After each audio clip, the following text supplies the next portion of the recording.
Be me, Nova. Work as a marketing coordinator. Always been the type to call out workplace microaggressions and casual sexism, constantly educating co-workers about gender dynamics and systemic oppression. Have this really annoying habit of turning every conversation into a teachable moment about patriarchy. Like when Jake from accounting complained about his divorce settlement, I had to explain how women actually get screwed over financially in most divorces due to wage gaps and career interruptions. Or when my boss mentioned hiring preferences, I'd launch into detailed explanations about unconscious bias and glass ceilings.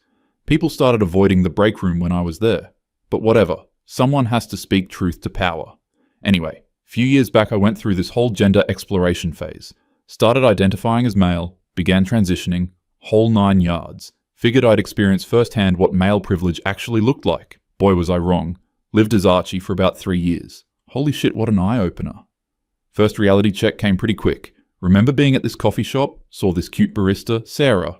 Back when I presented as female, starting conversations was so easy. Guys would approach me, offer to buy drinks, hold doors, general friendliness. Figured as a man, I'd have even more social power. Walked up to Sarah during her break. Hey, I'm Archie. I come here pretty often and always see you working hard.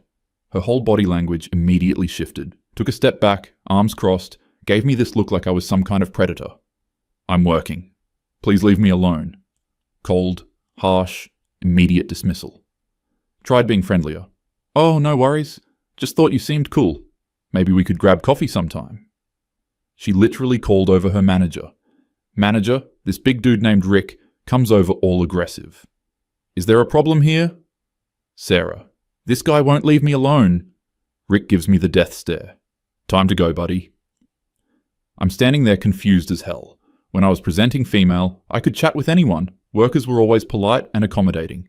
This was my first taste of how men get treated when they show any interest. Thought it was just a fluke. Oh, how naive I was. Next week, decided to try being social at this local bookstore. Saw this woman browsing the feminist theory section. Perfect, right? Approached respectfully. Excuse me, I notice you're looking at some great books. I've read a few of those. Instant hostility. I don't need a man mansplaining feminism to me. Before I could explain, I was actually well versed in feminist theory. She just walked away. Store employee comes over. Sir, we've had complaints about customers being harassed. Harassment? I made one polite comment about books. When I presented as female, I had endless conversations with strangers about books, politics, whatever. People were eager to engage, share recommendations, be helpful. As Archie, instant suspicion and hostility. Started noticing this pattern everywhere. Tried joining a hiking group. When I'd show up as female Nova, everyone was welcoming. Oh, you should sit with us. Let me help you with your gear. Want to share trail mix? As Archie, barely acknowledged. Women in the group actively avoided me, would cluster together and speak in hushed tones when I approached. One time overheard Jennifer saying, I don't feel comfortable with strange men on these hikes. Strange men? I'd been coming to this group for 2 years as Nova. They knew me, but now I was just another threatening male presence. The social isolation was brutal. Decided to try volunteer work, figured that would be better. Showed up to help at the animal shelter. Coordinator Lisa barely made eye contact. Gave me all the worst jobs. Cleaning kennels, moving heavy stuff, working alone. When I was Nova, I got to work with the cute puppies, interact with potential adopters, handle the social media. As Archie, I was literally treated like disposable manual labor. One day tried to pet this adorable golden retriever. Little girl there with her mom immediately got scared. Mom yanked the kid away. Don't talk to strangers, honey. Gave me this look like I was a pedophile for existing near her child. When I was Nova, kids would run up to me all the time, parents would smile and make small talk. Now, I was automatically a threat. The romantic rejection was the absolute worst part though. Tried approaching women at the grocery store, library, park, wherever. Every single interaction followed the same pattern. Immediate suspicion, body language screaming, get away from me. One woman at the farmer's market actually said, I have a boyfriend, before I even opened my mouth. I was just asking about her dog's breed. Another time at the gym, complimented Emma on her form during squats. She immediately went to the front desk to complain. Got called into the manager's office about inappropriate behavior. Inappropriate? I said nice form, the same comment I'd given and received countless times as Nova. When I was female, men would approach me constantly. Sure, some were awkward or pushy, but most were just trying to make conversation. I'd always lectured them about respecting women's space and reading social cues. Turns out when you're male, there are no acceptable social cues. Everything is interpreted as threatening or predatory. Tried being extra careful, extra respectful. Would approach women in broad daylight, public spaces, keep respectful distance. Didn't matter. The rejection was swift, harsh, and often humiliating. At the library, asked Rebecca if she'd like to get coffee sometime. She loudly said, "No, I don't date creeps who approach women in public." Entire reading area turned to stare at me. Felt like a criminal for attempting normal human interaction. When I was Nova, getting asked out was flattering even when I said no. Guys would approach nervously, hopefully, and I'd politely decline. They'd usually say, "No worries, have a great day," and move on. But when I was doing the approaching as Archie, the responses were brutal. "Ew, no. Get away from me. I don't owe you anything. Stop harassing me." And these were for polite, respectful approaches. Started understanding why some men seemed bitter or frustrated, when literally every attempt at human connection gets treated as harassment, when you're automatically assumed to have predatory intentions, when women cross the street to avoid walking near you, when mothers pull their children closer when you pass, when store employees follow you around like you're going to shoplift. The psychological toll is devastating. Remember one particularly bad day. Had tried talking to 3 different women at a street fair. Each interaction more humiliating than the last. First woman, Michelle, told me to learn to read the room when I asked about her handmade jewelry. Second woman literally ran away when I asked for directions. Third woman called security when I complimented her rescue dog. Security escorted me out like I was some dangerous criminal, went home and just broke down crying. The loneliness was suffocating. As Nova, I was constantly surrounded by people wanting to talk, connect, help. As Archie, I felt like a leper. Every social interaction was a minefield. Started avoiding public spaces, stopped trying to meet people. The depression was real. Began understanding male suicide rates in a way I never had before. When society treats your very existence as threatening. When every attempt at connection is rebuffed with hostility. When you're invisible unless you're being perceived as a problem. Started going to this diner regularly, just to have some human interaction. Waitress Debbie was professional but distant, never the warm, chatty service I got as Nova. One day she was training a new girl, Amy. Overheard Debbie saying, "Watch out for the guys who come in alone, they're usually trouble." I was sitting right there, eating my eggs Benedict, reading a book, bothering nobody, but I was automatically categorized as trouble for existing while male. Tried dating through friends, figured that would be safer. My friend Kate set me up with her co-worker Jessica, showed up to the coffee meetup. Jessica took one look at me and immediately seemed uncomfortable. Kept checking her phone, giving one-word answers. Cut the date short after 20 minutes. "This isn't going to work out. You seem nice, but I'm not feeling it." Later found out from Kate that Jessica said I seemed too intense and kind of desperate. Desperate? I'd barely said anything. Just tried to make normal conversation about work, hobbies, travel.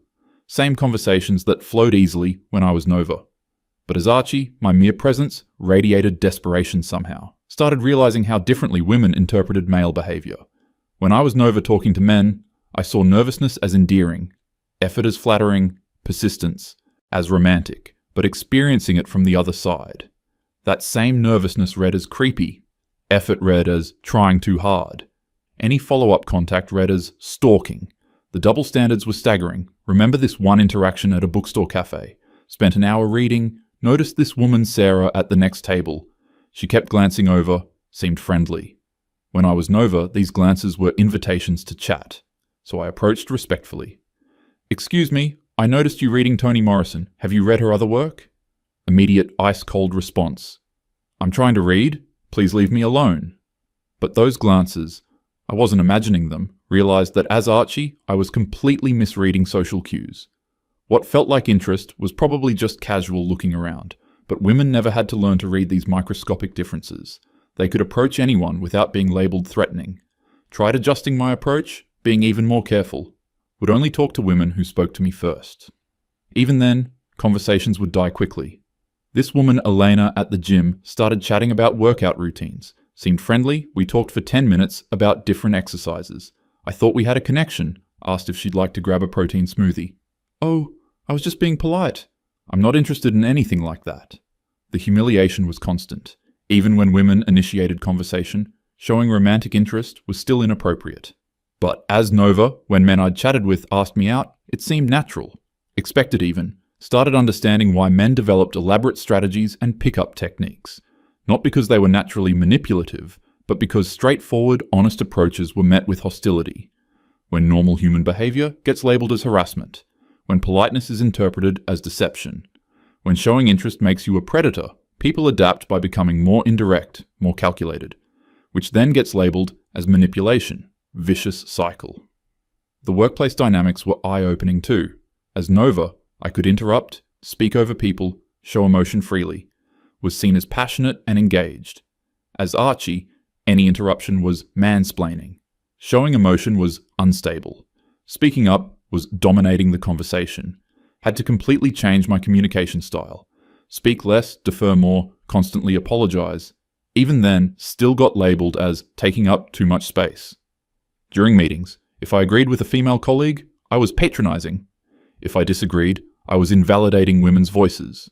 There was literally no winning. Remember this presentation I gave about marketing strategies? Afterward, my coworker Diana said I was mansplaining basic concepts. The exact same presentation I'd given as Nova was praised as insightful. Realized that the content didn't matter. My gender determined how everything was interpreted. Started documenting these experiences. Figured I'd write about it when I transitioned back. Show other feminists what male experience was really like. Boy, was I wrong about that too. When I eventually transitioned back to Nova, tried sharing these insights with my feminist friends. Thought they'd be fascinated by this unique perspective. Instead, got complete dismissal. That's not real discrimination, just uncomfortable social situations. Men created these problems themselves through centuries of predatory behavior. You're centering male experiences in feminist spaces. That's just what accountability looks like. Tried explaining the psychological impact, the constant rejection, isolation, assumption of bad intentions. Women have dealt with worse for millennia. At least you weren't afraid of being raped or murdered. Male loneliness is not women's responsibility to fix. Technically true, but missing the point entirely. Wasn't asking women to fix anything. Just wanted acknowledgement that men face unique struggles too. That the narrative of universal male privilege was incomplete. But bringing up male suffering was automatically labeled as misogyny.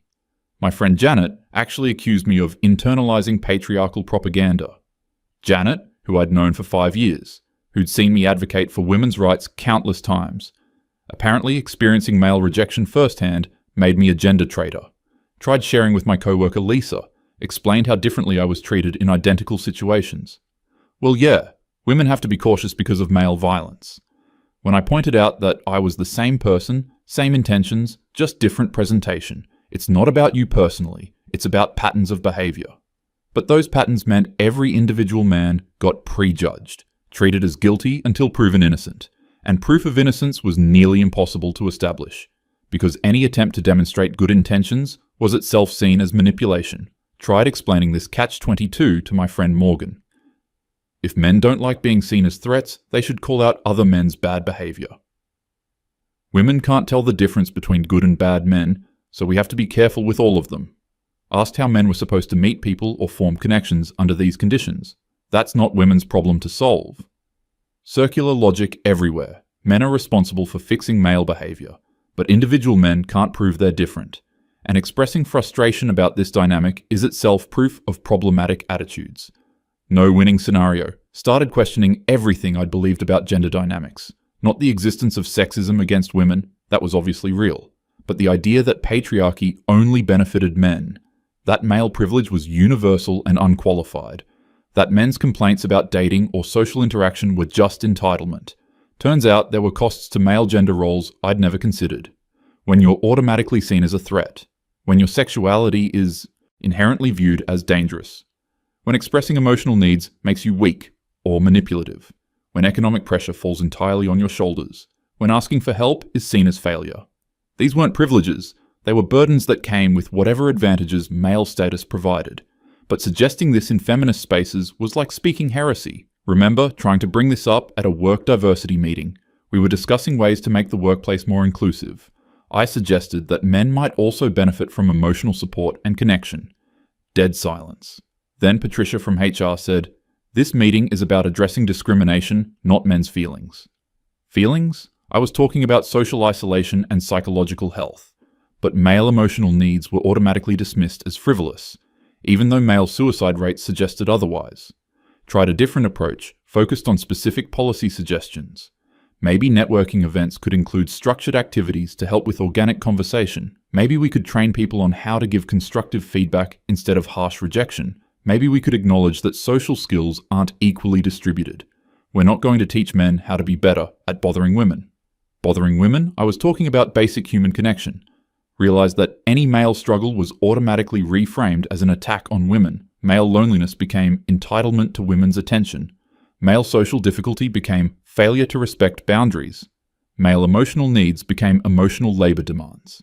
There was no acceptable way to discuss male suffering without being labeled misogynistic. Even my own lived experience was invalidated. You only experienced that for 3 years. Try being a woman your whole life.